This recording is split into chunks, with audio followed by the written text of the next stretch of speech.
আজকে আমি কাঁচা পেঁপে আর পাকা তেঁতুল দিয়ে আপনাদের দারুণ স্বাদের একটা মুখরোচক রেসিপি করে দেখাবো। আশা করি এই রেসিপিটা দেখার পর আপনাদের ভালো লাগবে। নমস্কার, আমার এই ছোট্ট চ্যানেলে আপনাদের সবাইকে স্বাগতম।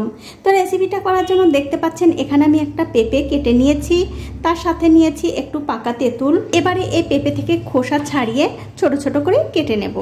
দেখুন পেঁপেটা ছোট ছোট করে কেটে ধুয়ে আমি পরিষ্কার করে নিয়েছি। এখন এর মধ্যে দিয়ে দিচ্ছি স্বাদ মতো নুন আর 3টে ভাজা শুকনো লঙ্কা। আপনারা চাইলে কিন্তু কাঁচা লঙ্কাও দিতে পারেন। আর এখান থেকে দিয়ে দেবো একটুখানি তেঁতুল। এতটা তেঁতুল আমার লাগবে না, তার জন্য অর্ধেকটা নিয়ে নিলাম। এবারে এই লবণ আর শুকনো লঙ্কাটা একটু ভালো করে চটকে নিতে হবে। আর আমার এই ছোট্ট চ্যানেলটি যারা সাবস্ক্রাইব করেছেন তাদেরকে অনেক ধন্যবাদ, আর যারা সাবস্ক্রাইব করেনি তাদেরকে সাবস্ক্রাইব করে নেওয়ার অনুরোধ রইল। যে সকল বন্ধুরা আমার এই রেসিপিটা ফেসবুক থেকে দেখছেন তাদের কাছে আমার একটাই অনুরোধ থাকলো, অবশ্যই আমার এই পেজটিকে ফলো করে দেবেন।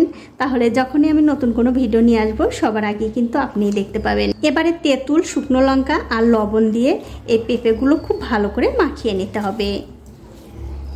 খেতে কিন্তু বন্ধুরা ভীষণ ভালো লাগে। আপনারা একদিন হলেও বাড়িতে বানিয়ে খেয়ে আমাকে কমেন্ট করে জানাতে ভুলবেন না আপনাদের কেমন লাগলো। দেখুন সব কিছু দিয়ে কিন্তু আমি পেঁপে খুব ভালো করে মাখিয়ে নিয়েছি। আর বন্ধুরা মাখাতে মাখাতেই কিন্তু আমার জিভে জল চলে এসছে। এখন এই পেঁপেগুলো কিন্তু আপনারা বিকেলে ছাদে বসে অবশ্যই খেতে পারেন। আর ভিডিও ভালো লাগলে অবশ্যই একটা লাইক শেয়ারও করে যাবেন।